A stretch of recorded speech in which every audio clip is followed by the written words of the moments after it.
আসসালামু আলাইকুম। 18 বাংলা সংবাদে সবাইকে স্বাগত জানাচ্ছি আমি ভাবনা আহমেদ। শুরুতেই বিআরবি কেবল সংবাদ শিরোনাম। ডিজিএফআই এর সাবেক প্রধান সাইফুল আলমের বাসা থেকে 2.5 কোটি টাকা জব্দ, মামলা ও গ্রেপ্তারের বিষয়ে মুখ খুলতে নারাজ দুদক মুখপাত্র।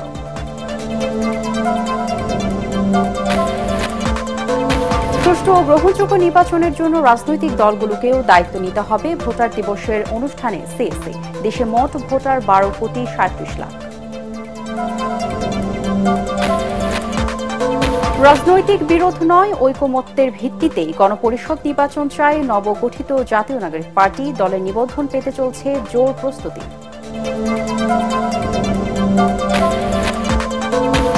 বিতর্কিতরা এবছর পাচ্ছেন না স্বাধীনতা পুরস্কার। মনোনীতদের নামের তালিকা শিগগিরই চূড়ান্ত করা হবে, জানালেন আইন উপদেষ্টা আসিফুল ইসলাম। এবং রোজার প্রথম দিনই জমজমাট ইফতারের বাজার, কাঁচামালের চড়া দাম, ভোজ্য তেল কারসাজিতে জড়িতদের বিরুদ্ধে ব্যবস্থার হুঁশিয়ারি ভোক্তার ডিজি।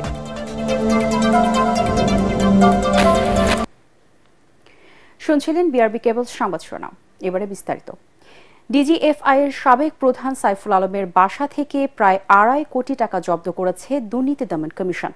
গত বৃহস্পতিবার সাবেক এই সেনা কর্মকর্তা ঢাকা সেনানিবাসের বাসা থেকে এসব টাকা উদ্ধার করা হলেও আজ তা প্রকাশ করে কমিশন। তবে সাইফুল আলমের বিরুদ্ধে মামলা কিংবা তাকে গ্রেপ্তারের বিষয়ে মুখ খোলেননি দুদক মুখপাত্র আক্তার হোসেন। রিপোর্ট মাহবুব কবির চপলের।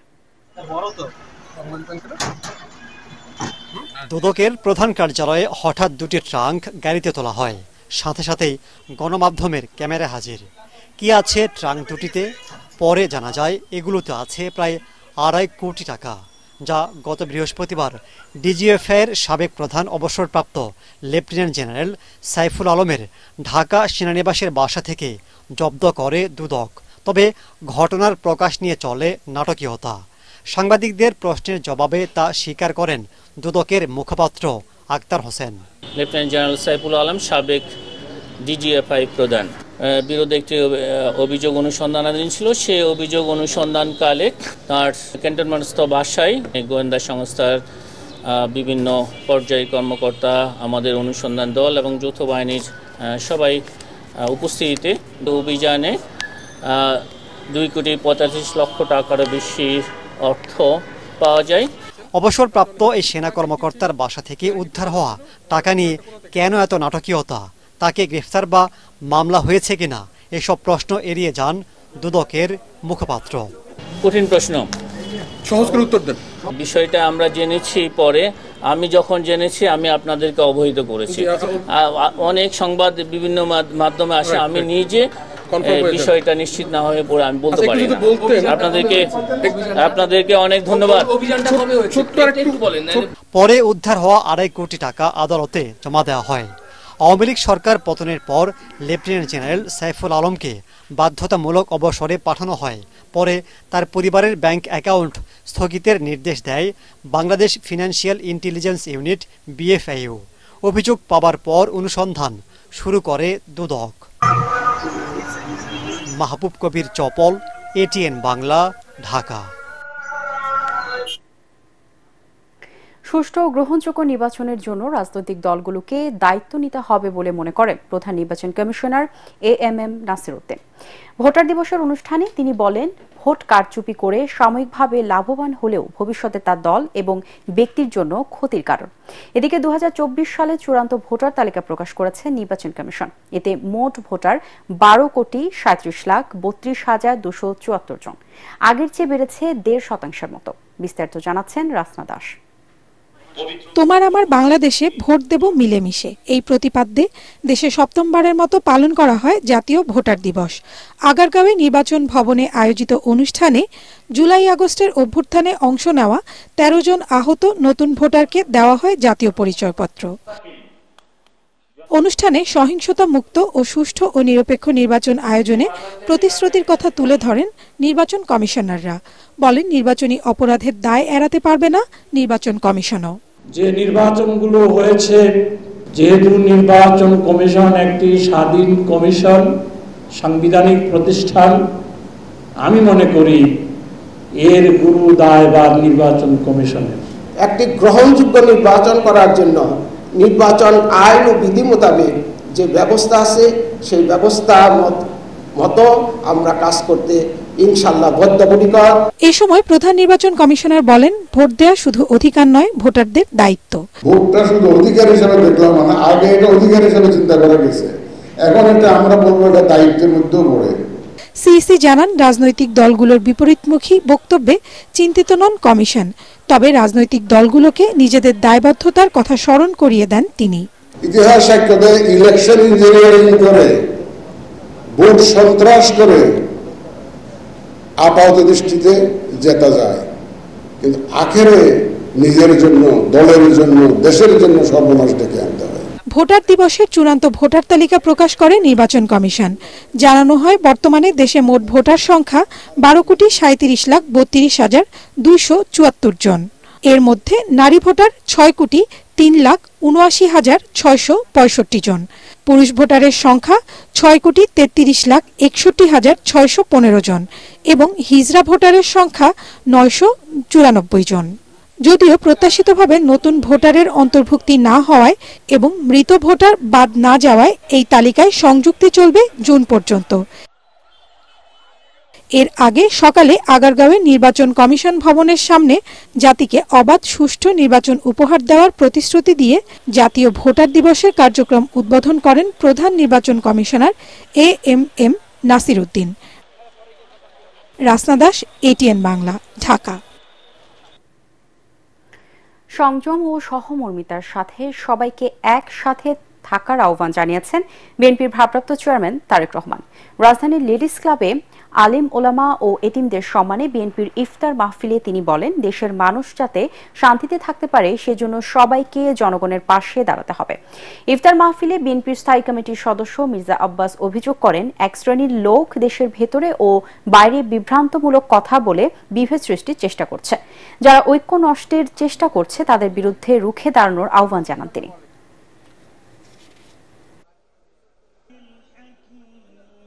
রমজান আমাদেরকে শিখায় কিভাবে ধৈর্যশীল হতে, রমজান আমাদেরকে শিখায় কিভাবে আমরা মানবিক দৃষ্টিকোণ দিয়ে মানুষের পাশে দাঁড়াতে পারি। মাতৃভূমিকে যেন আল্লাহ একটি রহমত দেন, যে রহমতের কারণে আমরা প্রতিটা মানুষ, এই দেশের প্রতিটা মানুষ যাতে শান্তিতে আমরা থাকতে পারি, সেই রহমত যাতে আল্লাহ দেন। সেকেন্ড রিপাবলিক কি বলে আমি বুঝি নাই, আপনারা বুঝেছেন কি জানি না। অর্থাৎ একটা উসিলা ধরে, একটা বিশেষ উসিলা ধরে জাতির মধ্যে বিভেদ সৃষ্টি করার চেষ্টা চলছে। দয়া করে আপনারা খেয়াল রাখবেন। আর আপনাদের মতো এরকম একই রকম পোশাক পরা এক শ্রেণী ওটাকে পাতাও দিয়ে যাচ্ছে।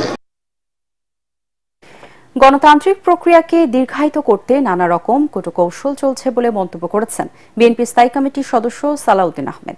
জাতীয় প্রেস ক্লাবে এক আলোচনা সভায় তিনি বলেন, ডিসেম্বরের মধ্যে নির্বাচন কথা বললেও তা নিশ্চিতে দৃশ্যমান কোনো তৎপরতা নেই। তার আশঙ্কা, গণতান্ত্রিক প্রক্রিয়ার ফিরতে যত বেশি সময় লাগবে, পতিত স্বৈরাচার ও তাদের দোসররা তত বেশি সুযোগ নেবে। জাতিসংঘ শেখ হাসিনাকে গণহত্যাকারী হিসেবে স্বীকৃতি দিয়েছে উল্লেখ করে বিএনপির এই নীতি নির্ধারক বলেন, তাদেরকে আর সুযোগ না দিয়ে দ্রুত নির্বাচনের রোডম্যাপ দিতে হবে।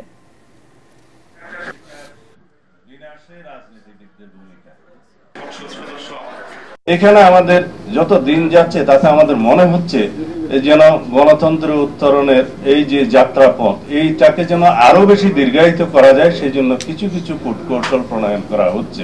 জনসমক্ষে প্রকাশিত এবং দৃশ্যমান হতে হবে যে আমরা আসলেই সেদিকে যাচ্ছি কিনা। কারণ যত দীর্ঘায়িত হবে এই গণতন্ত্রের উত্তরণের যাত্রাপথটা, তত বেশি বিভিন্ন রকমের অস্থির অবস্থা সৃষ্টির একটা সুযোগ নেবে পতিত স্বৈরাচার এবং তার দোসররা।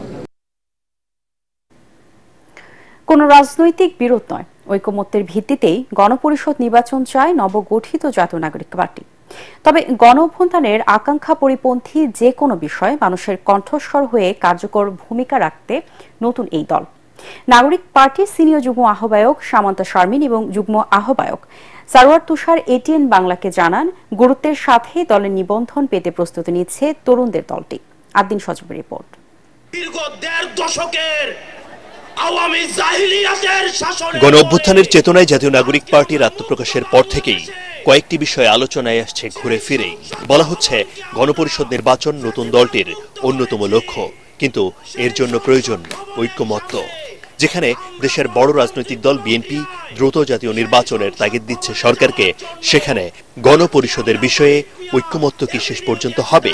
গণঅভ্যুত্থানের আকাঙ্ক্ষা এই যে বাংলাদেশের সংবিধানকে পুনর্লিখন করতে হবে। যেহেতু গণপরিষদ নির্বাচনের মাধ্যমে এটা সম্ভব এবং আমরা দেখেছি যে সংবিধান সংস্থার প্রস্তাবনা তার কিছু প্রস্তাবনা দিয়েছেন এবং যেই ধরনের প্রস্তাবনা দিয়েছে সেটা আসলে বেসিক্যালি পুনর্লিখনের শামিল। বাংলাদেশের ইতিহাসের আগে কখনো ব্যবস্থা পরিবর্তনের ডাক নিয়ে কোনো রাজনৈতিক দল আসেনি। বিদ্যমান সংবিধানের বিরুদ্ধে আমাদের খুবই দৃঢ় মতামত আছে। আমরা সেকেন্ড রিপাবলিকের কথা বলেছি, গণপরিষদের কথা বলেছি। এগুলো রাজনৈতিক দলগুলোর মধ্যে একটা অস্বস্তি তৈরি করেছে, কারণ তারা তো আসলে এই বিদ্যমান ব্যবস্থাটা টিকিয়ে রেখে নির্বাচনের মধ্যে দিয়ে ক্ষমতায় যেতে চায়। জাতীয় নাগরিক পার্টির শীর্ষ নেতারা বলছেন দেশের স্বার্থে সব রাজনৈতিক দলের মধ্যে ঐক্যমত্য দরকার। গণপরিষদ নির্বাচন ও নতুন সংবিধান প্রণয়নের বিষয়ে আলোচনা করতে প্রস্তুত তারা। দ্বিমতগুলোকে পর্যালোচনা করা এবং সেখান থেকে কট্টর রাজনৈতিক অবস্থানে না পৌঁছানো, সেটা আমরা মনে করি যে সকলের জন্যই খারাপ। যদি গণপরিষদ নির্বাচন এই মুহূর্তে না দেওয়া হয়, সেক্ষেত্রে আমাদের রাজনৈতিক দলের ম্যানিফেস্টো এবং ম্যান্ডেট সবসময় থাকবে গণপরিষদ নির্বাচনের জন্য। আমরা বরং রাজনৈতিক দলগুলোকে আস্থায় নেওয়ার জন্য বলেছি, আমাদের দিক থেকে প্রস্তাব করেছি যে এমন একটা নির্বাচন হোক যেখানে প্রথমে সংবিধান প্রণয়ন করা হবে, তারপর সংবিধান প্রণয়ন শেষে ওই গণপরিষদটাই নিজেকে পার্লামেন্টের রূপ দেবে। তাহলে কি হচ্ছে, আপনি যারা একবার নির্বাচিত হচ্ছে তারাই কিন্তু পার্লামেন্ট ফর্ম করছে, ফলে এখানে ভয় পাওয়ার কিছু নাই। ফলে এটা নিয়ে আলোচনা হবে। 28 ফেব্রুয়ারি আত্মপ্রকাশ করা জাতীয় নাগরিক পার্টি জন আকাঙ্ক্ষা বাস্তবায়নের কথা বলছে, জোরে সোরেই প্রস্তুতি নিচ্ছে নিবন্ধনেরও। আমাদের এই মাসব্যাপী বিভিন্ন ধরনের কর্মসূচি থাকবে এবং সেই সাথে দলটাকে সংগঠিত করা, সুসংহত করার যে কাজটা সেটা আমরা করব এবং অবশ্যই নিবন্ধন এই কাজগুলো খুবই রুটিন ওয়ার্ক। তো আমরা এই রুটিন ওয়ার্কের দিকেও আগাবো। দলগুলোকে এগিয়ে আসতে হবে। দলগুলো যদি সংস্কারও না চায় তখন তো ঐক্যমত্য হওয়া সম্ভব না। ঐক্যমত্য তো শুধু কথার কথা না, কিছু জিনিসের উপর দাঁড়িয়ে আপনি ঐক্যমত্য হবেন। এখন শুধু জাতীয় নির্বাচন এটার প্রশ্নে অন্য সকল দলের রিজার্ভেশন বাদ দিয়ে একটা দলের জন্য আমরা এটা করতে পারি না। ৭১-এর অপূর্ণতা পূরণ আর ২৪-এর চেতনায় গড়া তারুণ্য নির্ভর দলটি যে নাগরিকদের এক ধরনের সাড়া পেয়েছে তা আত্মপ্রকাশের দিনই স্পষ্ট হয়েছে।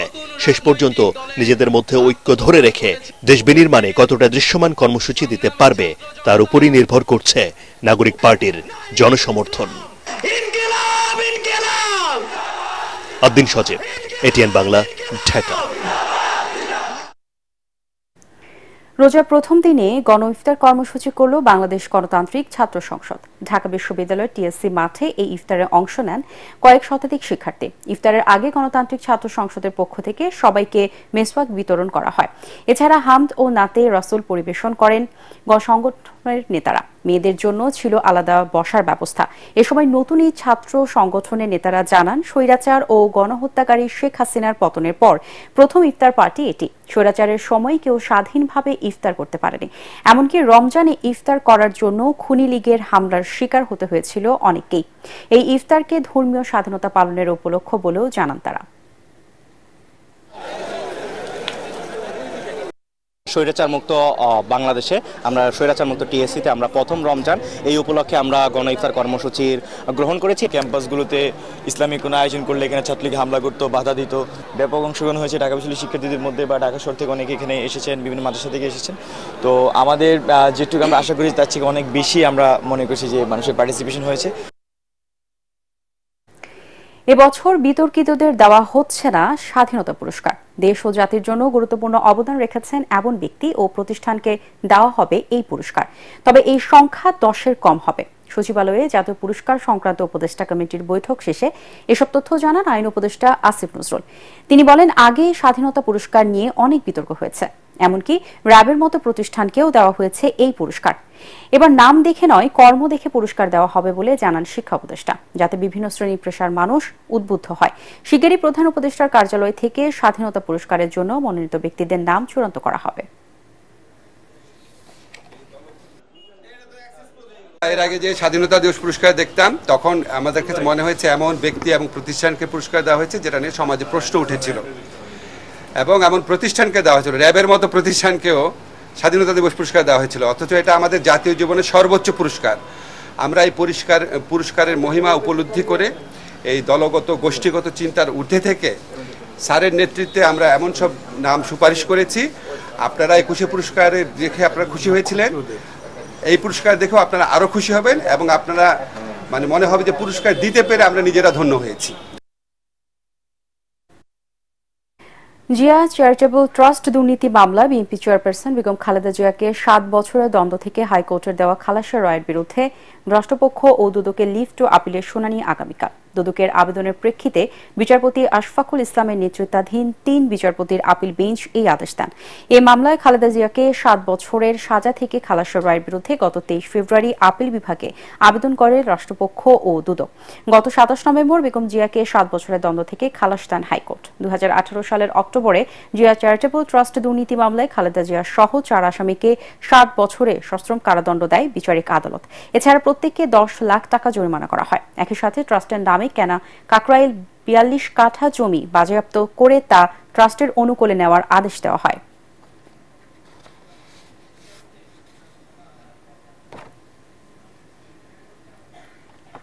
তত্ত্বাবধায়ক সরকার ব্যবস্থা বাতিলের রায় পুনর্বিবেচনা চেয়ে 2টি রাজনৈতিক দল ও 6 ব্যক্তির করা 4টি আবেদনের শুনানি আগামী 8 মে।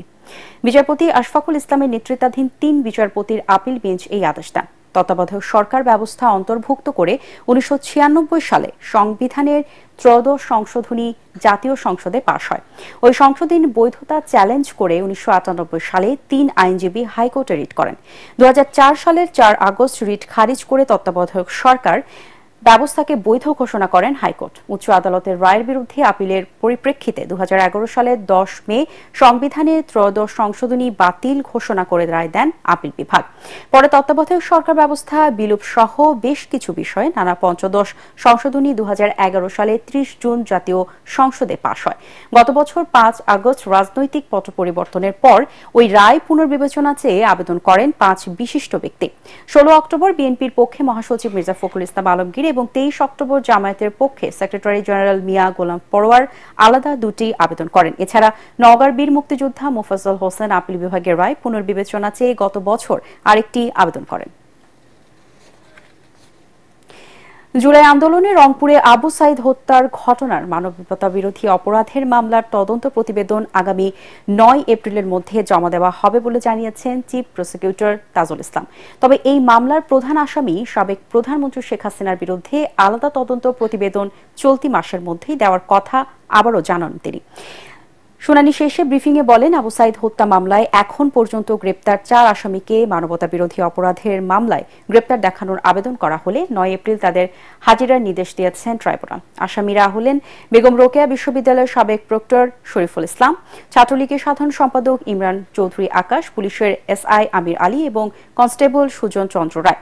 বৈষম্যবিরোধী ছাত্র আন্দোলনের 16 জুলাই প্রথম শহীদ হন ওই বিশ্ববিদ্যালয়ের শিক্ষার্থী আবু সাইদ সহ 6 জন। প্রধান আসামি শেখ হাসিনা সহ তার নির্দেশেই গোটা বাংলাদেশ জুড়ে এই অপরাধ সংগঠিত হয় এবং গ্রাউন্ড লেভেলে যে সমস্ত অফিসাররা এই মামলার ঘটনার সংগঠিত করে তাদেরকে সহ 9 এপ্রিলের মধ্যে আশা করছি আমরা তদন্ত রিপোর্ট দাখিল করতে সক্ষম হব। মোট আসামি কত হবে সেটা তদন্ত রিপোর্ট যখন আমরা পাবো তখন বলা যাবে।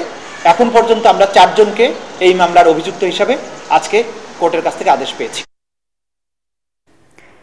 বছর ঘুরে আবারও এসেছে পবিত্র মাহে রমজান। প্রথম দিনেই জমে উঠেছে রাজধানীর ইফতারের বাজার।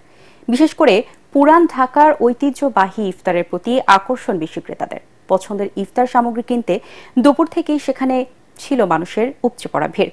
মনির হোসেন তপুর রিপোর্ট।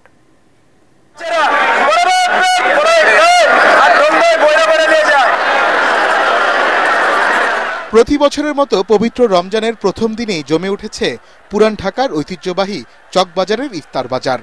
সড়কের এক মাথা থেকে অন্য প্রান্ত ভরে উঠেছে হরেক রকমের ইফতারির আইটেমে। বাতাসে ছড়িয়ে পড়েছে সুস্বাদু খাবারের ঘ্রাণ। ছোটকালের তেনে একদম প্রত্যেক বছর আহি, প্রত্যেক বছরই ভাই পয়লা দিনই আহি একদম, এবং রোজার মাস বইরাই আল্লাহর রহমতে আল্লাহ খাওয়ায়। মানুষের ভিড় অনেক কিন্তু ক্রেতা কম। আশা করি সময়ের পরিবর্তে ক্রেতা আসবে।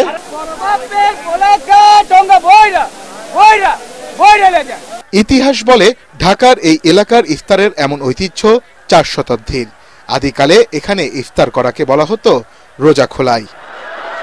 মোগল আমল থেকে এখানে আমার দাদা বাবারা এখান থেকে ইফতার নিয়েছে, প্রজন্ম পর প্রজন্ম আমরা ধারাবাহিকভাবে এখান থেকে ইফতার নিতে আসি।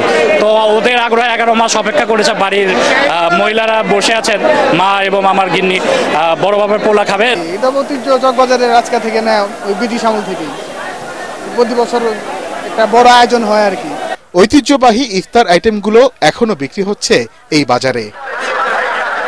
এটা খাসির লেগ রোস্ট 800 টাকা পার পিস, বড় বাপের পোলা 800 টাকা কেজি, খাসির সুতি কাবাব 1200 টাকা কেজি, গরু 1000 টাকা কেজি, মুরগি 350 টাকা, কোয়েল পাখি 80 টাকা, আপনার দুধ নান আছে 100 টাকা পিস। আস্ত মুরগির কাবাব, বটি কাবাব, টিকা কাবাব, চিকেন কাঠি, শামি কাবাব, সুতি কাবাব, কোয়েল পাখির রোস্ট, কবুতরের রোস্ট, জিলাপি, শাহি জিলাপি, হালিম, দই বড়া, কাশ্মীরি শরবত সহ আরো বাহারি আইটেমের পসরা সাজিয়ে বসেছেন বিক্রেতারা। প্রথম রমজানে সাধ্যের মধ্যে সবারই চাই ইফতারে বিশেষ কিছু, তাই নগরবাসীর মধ্যে অনেকেই ছুটে এসেছেন চকবাজারের এই ঐতিহ্যবাহী ইফতারের পসরায়। তারা তাদের পছন্দ অনুযায়ী কিনে নিচ্ছেন ইফতারি সামগ্রী। মনির হোসেন তপু, এটিএন বাংলা, ঢাকা। এদিকে রোজার প্রথম দিনেই চড়া নিত্যপণ্যের বাজার। ইফতারের অন্যতম উপকরণ লেবু, শসা, বেগুন, মরিচ ও টমেটো সহ অধিকাংশ সবজির দাম দ্বিগুণ। বেড়েছে সয়াবিন তেলের সংকট। এ অবস্থায় বাজার পরিদর্শনে গিয়ে হতাশা প্রকাশ করেন ভোক্তা অধিকার সংরক্ষণ অধিদপ্তরের মহাপরিচালক। তিনি জানান, কারসাজির সাথে জড়িতদের বিরুদ্ধে তদন্ত করে 2 সপ্তাহের মধ্যে ব্যবস্থা নেওয়া হবে। ইমদাদুল্লাহ বাবুর রিপোর্ট। বছর ঘুরে আবারও এলো পবিত্র মাহে রমজান। রোজার প্রথম দিনই প্রতিবারের মতো এবারও অস্থির নিত্যপণ্যের বাজার। ইফতারে ভাজা পোড়া তৈরির প্রধান উপকরণ সয়াবিন তেলের বাজারে রয়েছে ব্যাপক ঘাটতি। দু একটি দোকানে মিলছে 5 লিটার বোতলজাত তেল, নেই 2 ও 1 লিটারের বোতল। এতে বিপাকে মধ্যম আয়ের মানুষ। রমজান আসলে আমাদের বাংলাদেশের নিয়ম হয়ে সবকিছু দাম বাড়িয়ে দেয় ইচ্ছাকৃতভাবে। এগুলো সিন্ডিকেট। যিনি সরা রাখে, যখন সাংবাদিক চলে যায় তখন সব আবার সামনে আনে, যখন আমরা কিনতে যাই তখন ওনারা দাম চাই প্রচুর পরিমাণ। মেল মাল কম দিতেছে, আমি মেলের তো বলতেছি আমার মাল দিতে, না দিলে আমি কি করবো। ছোলা, চাল ও ডাল এসব পণ্যের বাজারে কিছুটা স্বস্তি থাকলেও লেবু, শসা, বেগুন, মরিচ এবং টমেটো সহ কাঁচা সবজির দাম এখন একদিনের ব্যবধানে বেড়েছে দ্বিগুণ। লেবু হালি 80 থেকে 100 টাকা, বেগুন 80 টাকা, শসা 60 এবং মরিচ বিক্রি হচ্ছে 60 টাকায়। ক্রেতাদের অভিযোগ, বিপ্লবোত্তর বাংলাদেশে এখনো ভাঙা সম্ভব হয়নি ব্যবসায়ীদের অসাধু সিন্ডিকেট। সবারই হাত আছে এখানে, খালি ব্যবসায়ীদের না। এই যে সিন্ডিকেটরা যারা আছে, আমাদের দেশের মানুষের মানবিকতা কম বলেই এই অবস্থা। আমাদের তো বেতন বাড়ে না, কিন্তু দাম তো বাড়ছে। এমন অবস্থায় কারণ বাজারে নিত্যপণ্যের দাম পর্যবেক্ষণ করে ভোক্তা অধিকার সংরক্ষণ অধিদপ্তর। বিভিন্ন দোকানে তেলের সরবরাহের কাগজ যাচাই করে তারা। পরে সংস্থার মহাপরিচালক আলিম আক্তার খান দাবি করেন, অন্যান্য বছরের তুলনায় এবার অনেকটাই স্বস্তি আছে বাজারে। বাজারে 101টা পণ্য আছে, আপনি দেখছেন শুধু সোয়াবিন তেল নিয়ে ক্রাইসিস, অন্য সকল পণ্য কম দামে আপনাদের সম্মুখে বলেছে। একটা তদন্ত করব, তদন্ত করে আমরা জানাতে পারবো। আগামী আপনাকে টাইম দিচ্ছি যে সর্বোচ্চ 3 সপ্তাহের মধ্যে, এর আগে সম্ভব যদি হয় সেটাও আমরা করব। এই গ্রীষ্মে লিমিটেড সবজি পাওয়া যায়, যেহেতু চাহিদার তুলনায় সরবরাহ কম, এটা বাজার নিয়ন্ত্রণে বাস্তবতা একটা কাজ করে। তিনি আরো জানান, পুরো রমজান জুড়েই বাজার তদারকি করতে দেশব্যাপী চলবে বিশেষ অভিযান। ইমদাদুল্লাহ বাবু, এটিএন বাংলা, ঢাকা। খুলনা বিভাগের 10 জেলার মুমূর্ষু রোগীদের জন্য দেশে প্রথমবারের মতো ফ্রি এয়ার অ্যাম্বুলেন্স সার্ভিস চালু করল আদ্দিন ফাউন্ডেশন। তাদের অভূতপূর্ব এই উদ্যোগে সাধুবাদ জানিয়েছেন স্বাস্থ্যসেবা সংশ্লিষ্টরা। আদ্দিনের দেখানো পথ অনুসরণ করে ভবিষ্যতে অন্যান্য সংস্থাও এই ধরনের সেবামূলক কার্যক্রম শুরু করবে বলে আশা বেবিচোক চেয়ারম্যানের। যশোর থেকে তামান্না ফেরজানার রিপোর্ট, জানাচ্ছেন জাহিদুল আলম। স্বাস্থ্যসেবা ক্ষেত্রে অভূতপূর্ব এক উদ্যোগ। প্রথমবারের মতো বিনা পয়সায় হেলিকপ্টারে করে হাসপাতালে রোগী পরিবহন সেবা শুরু করল আদ্দিন ফাউন্ডেশন।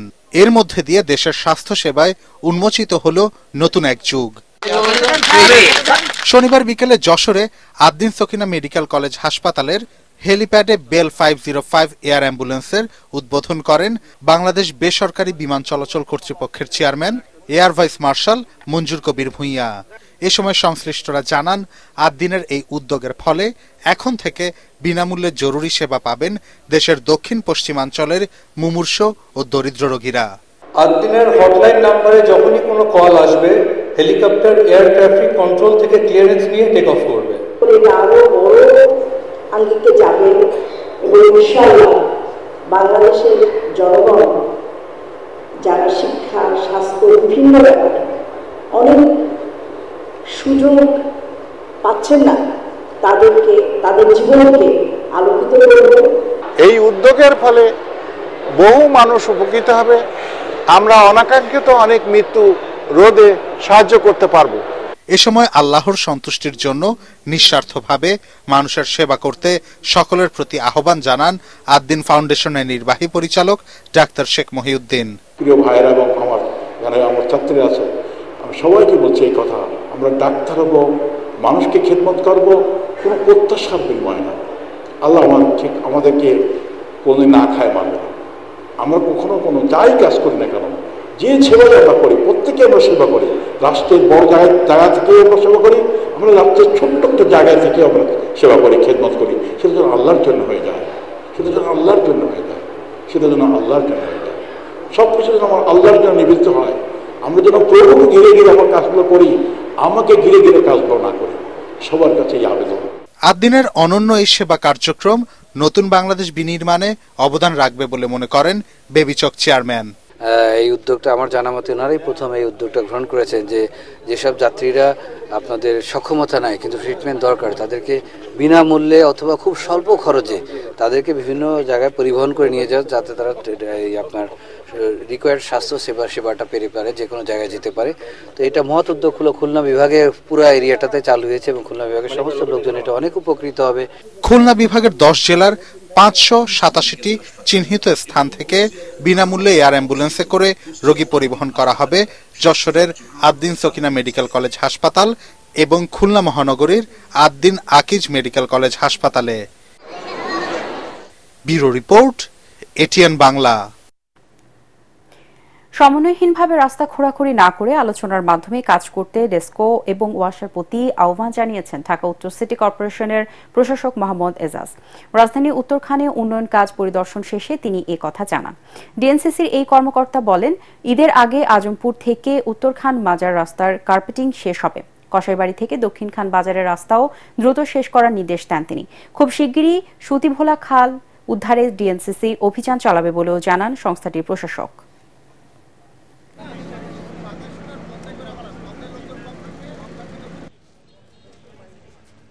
দক্ষিণখান আজমপুর রোডটি আছে, এটা ঈদের আগে আমরা সবার জন্য উন্মুক্ত করে দিতে পারবো, কার্পেটিংটা শেষ হবে। ওয়াসা এখানে কিছু কাজ করছে, ডেসকোর ইলেকট্রিসিটি লাইন আবার নতুন করে লাগানো হবে। তো সুতরাং এই কাঁচা রাস্তা যেগুলো আছে সেখানে আরও এক্সকেভেশন লাগবে, সেটা শুধু সিটি কর্পোরেশনের দায়িত্ব না, এটা সমন্বিতভাবে করতে হবে। আমরা একটা সিদ্ধান্ত নিয়েছি যে এরপরে এই উন্নয়ন কর্মকাণ্ড যা হবে এটা এক টেবিলে বসে আমরা সিদ্ধান্ত নিই। ছিনতাই আর চুরি ডাকাতির হটস্পট হয়ে উঠেছে হবিগঞ্জের পুরাতন ঢাকা সিলেট মহাসড়ক। প্রতিদিনই এই রাস্তায় ঘটছে এসব ঘটনা। চা বাগান বেষ্টিত এই সড়কের বিস্তীর্ণ এলাকা জুড়ে মোবাইল ফোনের নেটওয়ার্ক না থাকায় সুযোগটি নিচ্ছে অপরাধীরা। তবে সড়কটিতে টহল বাড়ানো হয়েছে বলছে স্থানীয় পুলিশ। হবিগঞ্জ থেকে আব্দুল হালিমের রিপোর্ট, জানাচ্ছেন ইমদাদুল্লাহ বাবু। একসময় হবিগঞ্জের চুনারুঘাট তেলিয়াপাড়া সড়কটি ছিল মূল ঢাকা সিলেট মহাসড়ক। 20 বছর আগে নতুন করে ঢাকা সিলেট মহাসড়ক নির্মাণ করা হলে এটি এখন তেমন ব্যবহৃত হচ্ছে না। শুধু সাতছড়ি জাতীয় উদ্যান এবং চা বাগানগুলোতে যাতায়াতের জন্য এখন ব্যবহার করা হচ্ছে সড়কটি। আর রাতে চলছে বালু ও ইটবাহী ট্রাক। সারা দেশে আইন শৃঙ্খলা পরিস্থিতির অবনতির সুযোগে মহাসড়কটিতেও বেড়েছে চুরি ডাকাতি ও ছিনতাইয়ের মতো ঘটনা। ফলে স্থানীয়দের মধ্যে বিরাজ করছে আতঙ্ক। এই রাস্তার মধ্যে আমাদের নিরাপত্তাহীনতায় ভুগতে হয়।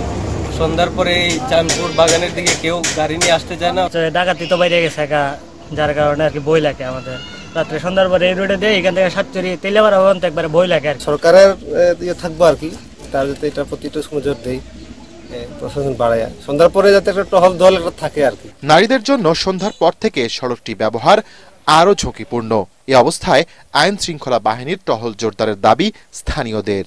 এলাকার কিছু দুর্বৃত্ত লোক আছে যারা এই মানুষগুলোকে ছিনতাই করে, অসহায় মানুষগুলো কিছু মালামাল নিয়ে যায়, ওরাদের উপর লুটপাট করে ছিনতাই করে। আমরা চাই যে এই রাস্তাতে নিরাপদ যেমন পাওয়া যায়, সন্ধ্যার সময় মেয়েগুলো তবে তেমন এই ধারে আসে না। তবে পুলিশের দাবি সড়কটিতে বাড়ানো হয়েছে নজরদারি। যে রাতের বেলায় দুই একটা গাড়ি যদি যায় সেক্ষেত্রে তাদেরকে কিছুক্ষণ আমরা কয়েকটা গাড়ি একত্রে নিয়ে ওই যে স্থানগুলো সাতছড়ি যে আপনার নেটওয়ার্ক পায় না তাদেরকে ওই রাত্রে ওই সময়টা আমরা একত্রিত করে পরবর্তী স্টেশনের কাছে আমরা নিরাপত্তা নিশ্চিত করার জন্য আমরা তাদেরকে পৌঁছে দিই। শিগগিরই এই পরিস্থিতি পাল্টে যাবে বলেও আশা পুলিশের। Bureau report, ATN Bangla. নদী শুকিয়ে যাওয়ায় পিরোজপুর পৌরসভার ওয়াটার ট্রিটমেন্ট প্ল্যান্ট দেখা দিয়েছে তীব্র পানি সংকট। এতে চরম ভোগান্তিতে পড়েছে পৌরসভায় বসবাস করা 2 লক্ষাধিক মানুষ। দিনে দুবেলা 2 ঘন্টা পানি পাওয়ার কথা থাকলেও মিলছে না 1 ঘন্টাও। মাঝে মাঝে একদিন পরপর আসছে পানি। এই পরিস্থিতি থেকে দ্রুত উত্তরণের দাবি এলাকাবাসীর। পিরোজপুর থেকে শফিকুল ইসলাম মিলনের রিপোর্ট, জানাচ্ছেন আসিফুর রহমান সাগর। জেসমিন বেগম 2 সন্তানের জননী, পিরোজপুর পৌরসভার 6 নম্বর ওয়ার্ডের বাসিন্দা। আধা কিলোমিটার পথ পায়ে হেঁটে এসে পানি না পেয়ে খালি হাতে ফিরতে হচ্ছে তাকে। খাবার পানির চিন্তায় উদ্গ্রীব তিনি। এ চিন্তা শুধু জেসমিন বেগমের নয়, পিরোজপুর পৌরসভায় প্রতিটি ঘরেই চলছে পানির জন্য হাহাকার। 20 মিনিট 25 মিনিট হাঁটতে যাইয়ে একটু পানির জন্য মানুষের বাসায়, কিন্তু পানি পাওয়া যায় না। পানিতে অনেক কষ্ট হয়। 4-5 বছর ধরে আমরা পানি পাই না। আমরা একদিন পর একদিন পানি পাই, তাও হয়তো 15-20 মিনিট পাই। এই মানুষের বাড়িতে হাইটেই নিয়ে খাই, একবারই পরে হেইবারই হারা মানুষের সিরিয়াল। আমরা কি করব? আমাকে একটু পানির ব্যবস্থা আপনারা করে দেবেন। পিরোজপুর 150 বছরের পুরাতন পৌরসভা হলেও জেলার মর্যাদা পায় 1987 সালে। 200 বছর আগেও সুপেয় পানি সরবরাহের জন্য বিভিন্ন এলাকায় নির্ধারিত পুকুর ও নলকূপ ছিল। জনগণের চাহিদা পূরণের জন্য পিরোজপুর জনস্বাস্থ্য বিভাগ 1983 সালে সুপেয় পানি সরবরাহের জন্য চালু করে শোধনাগার। শুরুতে প্রতি ঘন্টায় উৎপাদন হতো প্রায় 50,000 লিটার। সময়ের ব্যবধানে উৎপাদন বেড়ে 2.5 থেকে 3 লাখ লিটারে দাঁড়ালেও চাহিদার তুলনায় তা খুবই সামান্য। শীতকালের শেষে নদী খালবিল শুকিয়ে গেলে কমে আসে পানির সরবরাহ, দেখা দেয় পানি সংকট। ফলে চাহিদা মেটাতে সক্ষমতা বাড়ানোর বিকল্প নেই। পৌরসভা কর্তৃপক্ষ বলছে পানি সমস্যা সমাধানে নেওয়া হয়েছে উদ্যোগ। 7 টাউনস নামে একটা প্রজেক্ট আছে, এই প্রজেক্টে আমরা অন্তর্ভুক্ত হয়েছি। এটা ফ্রান্স সরকারের একটা অনুদান। এই প্রকল্পটা হইলে সমস্ত লোকজনকে পানি পৌঁছাতে পারবো মনে হয়, আশা করতেছি। পিরোজপুর পৌরসভায় প্রতি ঘন্টায় 10 লাখ লিটার পানির চাহিদার বিপরীতে উৎপাদন হচ্ছে মাত্র 2.5 থেকে 3 lakh litre. Bureau report, ATN Bangla. এবার আল আরাফা ইসলামী ব্যাংক অর্থ সংবাদ।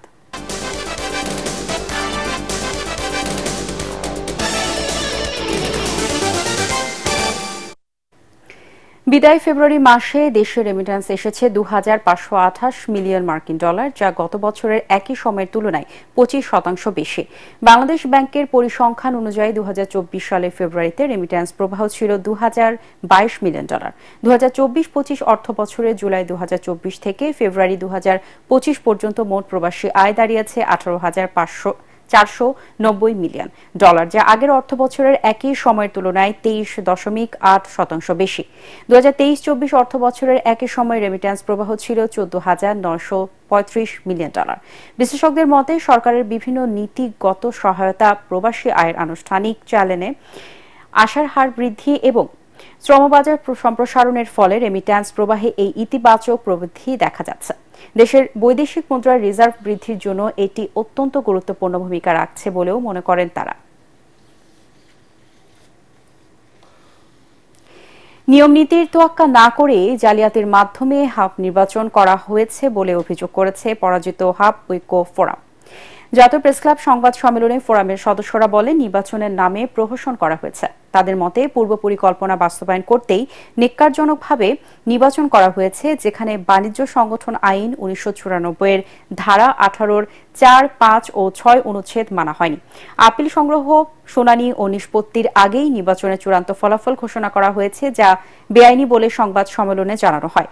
অবিলম্বে আপিল বোর্ডে এই সুরাহা না খুলে আইনি ব্যবস্থা নেওয়া হবে বলে হুঁশিয়ারি দেন হাব ঐক্য ফোরামের সদস্যরা।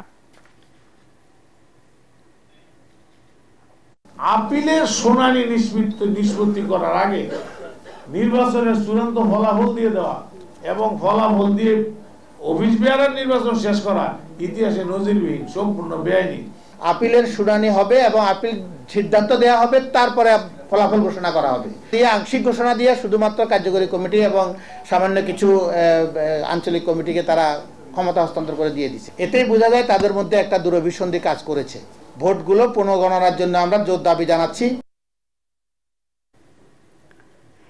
দেশব্যাপী আইন শিক্ষার্থীদের অংশগ্রহণে শেষ হল North South University law and mooting সোসাইটির আয়োজনে দেশের বৃহৎ জাতীয় মক ট্রায়াল প্রতিযোগিতা ন্যাশনাল ট্রায়াল ট্যাকটিক্স 2025 আদালত সংশ্লিষ্ট দক্ষতা প্রদর্শনে একটি গুরুত্বপূর্ণ মঞ্চ হিসেবে পরিচিত এই প্রতিযোগিতা। 3 দিনব্যাপী এই অনুষ্ঠানে খ্যাতনামা আইনজ্ঞ ও একাডেমিক ব্যক্তিত্বগণ আইনজীবীদের প্রশিক্ষণে ট্রায়াল অ্যাডভোকেসির গুরুত্ব তুলে ধরেন। অনুষ্ঠানের প্রধান অতিথি বিচারপতি সৈয়দ মোহাম্মদ তাজরুল হোসেন ভবিষ্যৎ আইনজীবীদের দক্ষতা বৃদ্ধিতে এই ধরনের প্রতিযোগিতার গুরুত্ব তুলে ধরেন। এই আয়োজন শুধু প্রতিযোগীদের আইনি দক্ষতা যাচাইয়ের প্ল্যাটফর্ম নয়, এটি দেশের ভবিষ্যৎ আইনজীবীদের মধ্যে পারস্পরিক সহযোগিতা ও পেশাদারিত্বের মনোভাব গড়ে তুলতে ভূমিকা রাখবে বলে জানায় আয়োজক প্রতিষ্ঠান নর্থ সাউথ বিশ্ববিদ্যালয়। এবারে আন্তর্জাতিক সংবাদ।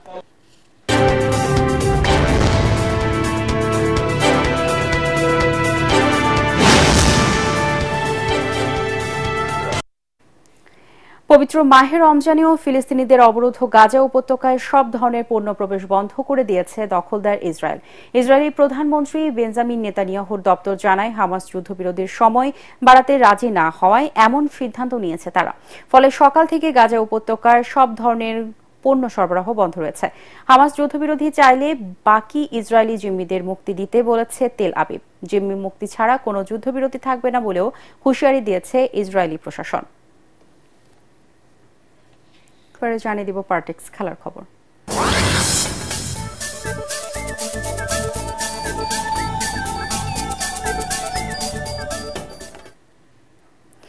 এশিয়ান নারী কাবাডি চ্যাম্পিয়নশিপে বাংলাদেশের লক্ষ্য অন্তত ব্রোঞ্জ পদক জেতা। 2005 সালে অভিষেক আসরে ব্রোঞ্জ জয়ের আর কোনোবারই পদক জেতেনি লাল সবুজ দলের প্রতিনিধিরা। ধানমন্ডি মহিলা ক্রীড়া কমপ্লেক্স অনুশীলন শেষে নিজেদের লক্ষ্যের কথা বলেন কোচ শাহনাজ পারভিন মালেকা।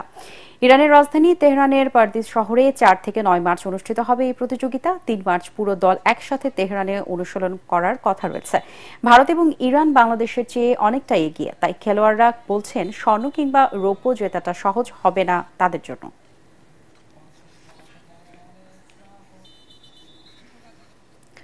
দুবাইয়ে চ্যাম্পিয়ন্স ট্রফির ম্যাচে ভারতের দেওয়া 250 রানের লক্ষ্যে ব্যাট করছে নিউজিল্যান্ড। টস হেরে ব্যাটিংয়ে নেমে 30 রানে 3 উইকেট হারিয়ে বিপদে পড়ে ভারত। এরপর চতুর্থ উইকেটে 98 রানের জুটি গড়ে বড় সংগ্রহের ভিত গড়ে দেয় শ্রেয়াস আইয়ার এবং অক্ষর পাটেল।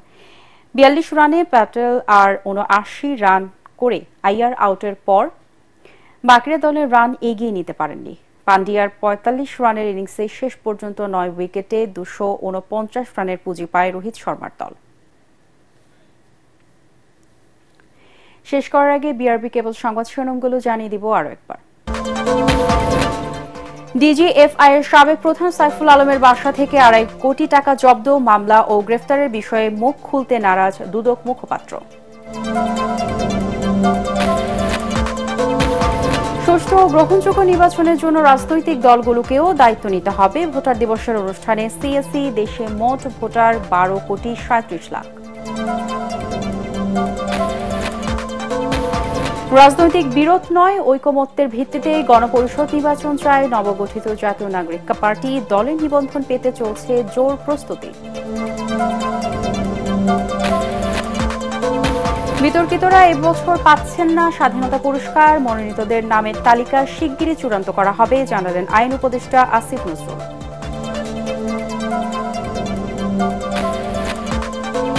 এবং রোজার প্রথম দিনেই জমজমাট ইফতারের বাজার, কাঁচামালের চড়া দাম, ভোজ্য তেল কারসাজিতে জড়িতদের বিরুদ্ধে ব্যবস্থার হুঁশিয়ারি ভোক্তার ডিজির।